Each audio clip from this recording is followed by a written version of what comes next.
I am so excited to announce the Cathy Train at Athena 2010 award winner.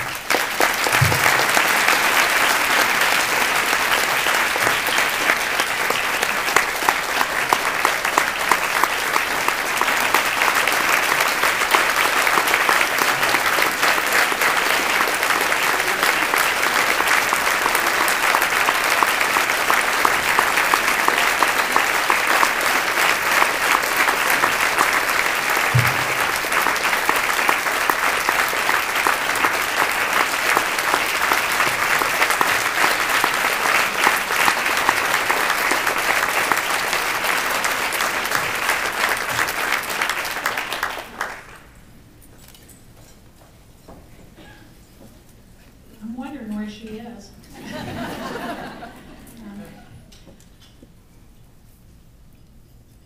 I'm incredibly honored, very humbled, and frankly, very embarrassed.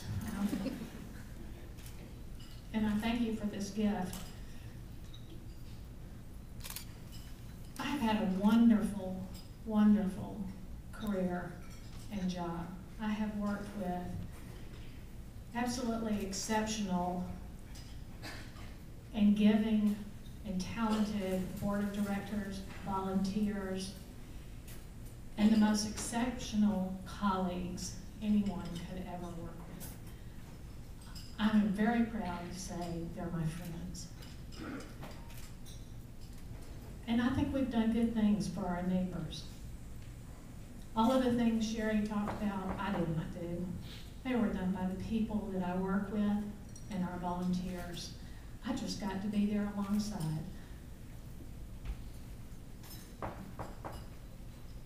You know, I think I've had the benefit of an incredible partner in my life, the love of my life, my husband Kirk, two fabulous, fabulous children that I wish anyone would experience in their life.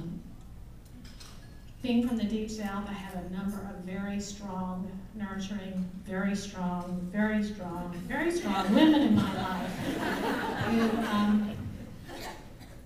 made an incredible impression upon me. And so I hope, if nothing else, I have given or offered strength and encouragement to other women in a way and at a time when it mattered most. Because people were certainly there for me. I work with wonderful people that should be standing here and will be standing here, including John, who's just a wonderful person to work in an office of women. You know, I was thinking, my life's sort of gone full circle recently. On Tuesday, I was reading Make Way for Ducklings to my mother, and it was a book I used to read to my children. And I reflected on some of the things she used to tell me, but one thing is really true that my mother used to say to me is that she thought women of our generation had a really tough road. And I asked her why, and she said, because you're the generation that wants it all and expects it all and should get it all. So I said, so why is that a bad thing? And she said, well, she felt like her life had been simpler. In her generation, there were certain paths that they could take, and that's what they expected, and they were happy. And for us, having it all is extremely difficult, or at least in her mind. And it made me think, and thinking today about balance and quadruplicity, you know, we can have it all. We just can't have it all of the time.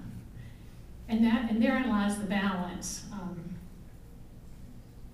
You know, I think about balance more as a seesaw. Whether it's career, life, family, health, money, there are all those elements, those linchpins. And I think sometimes we think balance is all about staying even. And maybe we ought to realize it's about the teetering back and forth, like a seesaw.